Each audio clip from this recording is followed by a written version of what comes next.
fall, the fallen pieces hit the ground.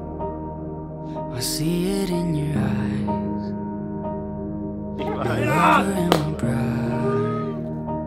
Our love's a steady tide.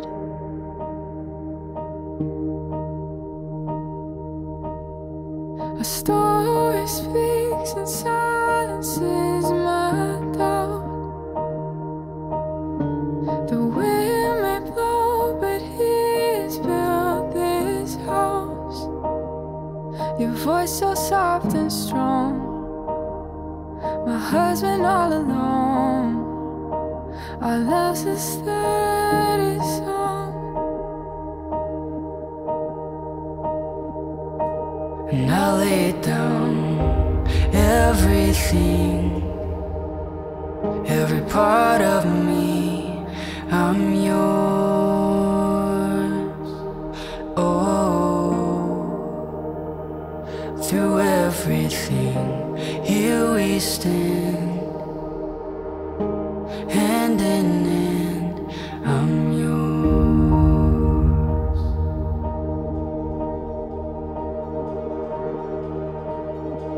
I've waited for a love that outlast time. Ktorý je najväčší kopec na zemi?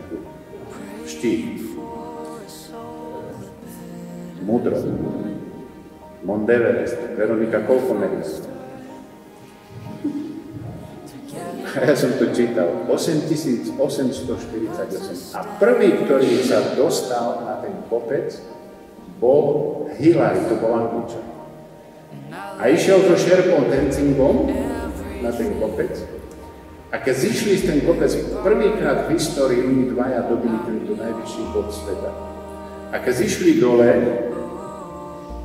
tak novinári všelici obklopili a pýtali sa, že kto prvý bol tú nohu dal na ten štít. A Hillary hovorí tak veľmi múdro.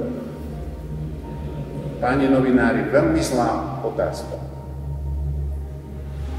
Ja bez neho by som tu nevyšiel a on bez mňa. My sme išli spolu. Čiže nepýtajte sa, kto urobil ten posledný krok na ten štít. Potom vieme, že v pokore šerpa hovorí, že to bol Hillary, ktorý prvý vstúpil na ten štít. Ale prečo toto hovorí? Manželstvo je váš štít. A vy musíte ísť dvaja. And I lay down everything,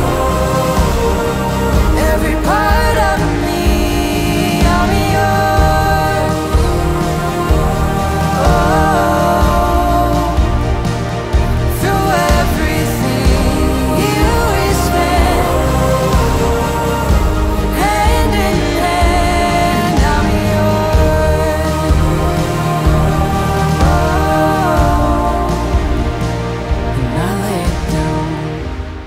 Všetci ľudia, ktorí vám dneska vinšovali určite veľa šťastia, zdravia, ale hlavne lásku. Tak dovoľte aj mne ten môj krátky príhovor zakončiť jedným krásnym výrokom, krátkym, ale krásnym. Volá. Nikdy nemôžeš slúbiť, že budeš večne ľúbiť. Tak ako nikdy nemôžeš slúbiť, že budeš večne žiť. Ale môžeš slúbiť, že budeš ľúbiť, pokiaľ budeš žiť.